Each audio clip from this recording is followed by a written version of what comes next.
கர்த்தருடைய நாமத்துக்கு ஸ்தோத்திரம் உண்டாவதாக. இன்றைக்கு நாம் எடுக்க போகிற தலைப்பானது நம்ம துணிகர பாவத்துக்கும் மறைவான பாவத்துக்கும் அடியினை விலக்கி காத்துக்கொள்ளுங்க. துணிகர பாவம்னா என்ன? எல்லோருக்கும் தெரிகிறமான ஒரு பாவங்கள்.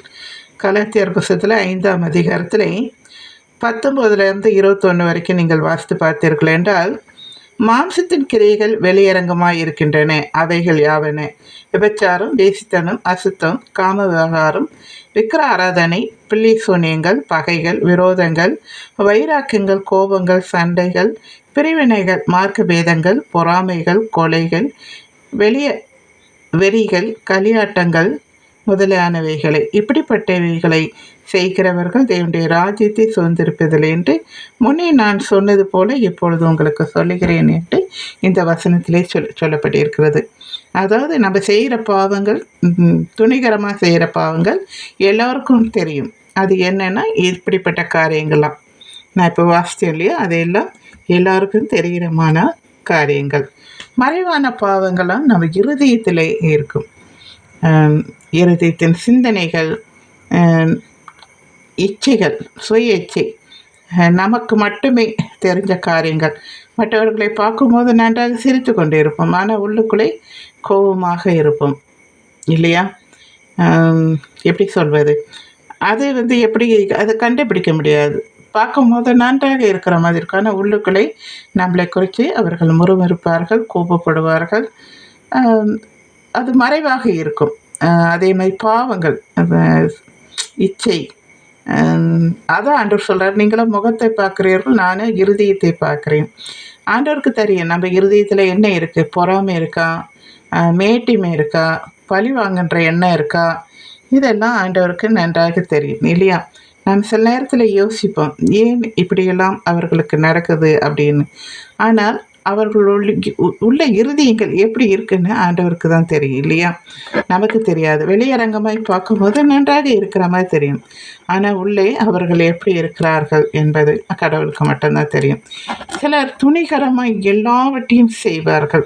இப்போ நான் சொன்னேன் பார்த்தீங்களா, மாம்சத்தின் கிரியைகள் வெளியரங்கமாக இருக்கின்றன. அவைகள் விபச்சாரம், வேசித்தனம், அசுத்தம், காம விவகாரம், விக்கிர ஆராதனைக்காரர்கள், பில்லி சூனியங்கள், பகைகள், விரோதங்கள், வைராக்கியங்கள், கோபங்கள், சண்டைகள், பிரிவினைகள், மார்க்க பேதங்கள், பொறாமைகள், கொலைகள், வெறிகள், களியாட்டங்கள் முதலானவைகளை. இப்படிப்பட்டதெல்லாம் நமக்கு முன்னாடியே தெரியும். அவர்கள் ஒரு விபச்சாரன், அவர் ஒரு குடிகாரன், கஞ்சா அடிச்சுட்டு போகிறேன், இப்படி கோவக்காரன், கொலை பண்ணியிருக்கான், திருடுறான். துணிகரமாய் அவங்க செய்கிற காரியங்கள் எல்லாம் வெளியரங்கமாக என்ன தெரியும், நன்றாக தெரியும். இதுதான் இப்படிப்பட்ட காரியத்துக்கெல்லாம் நம்மளை விலக்கி காத்துக்கணும்னு ஆண்டவர் சொல்கிறார். இப்படிப்பட்ட காரியங்கள் செய்கிறவர்கள் தேவனுடைய ராஜ்யத்தை சுதந்திரிப்பதில்லை என்று இங்கே அழகாக சொல்லப்பட்டு இருக்கிறதுனால, மறைவான பாவத்துக்கும் துணிகர பாவத்துக்கும் என்னை விலக்கி காத்துக்கொள்ளுங்கள் என்று அனுதினமும் நாம் ஆண்டவர்கிட்ட ஜெபிப்போம். சரிங்களா? உங்களுக்காக நான் இன்றைக்கு ஜெபிக்கிறேன். எல்லோரும் கண்களை மூடி என்னோட கூட சேர்ந்து ஜெபிங்க.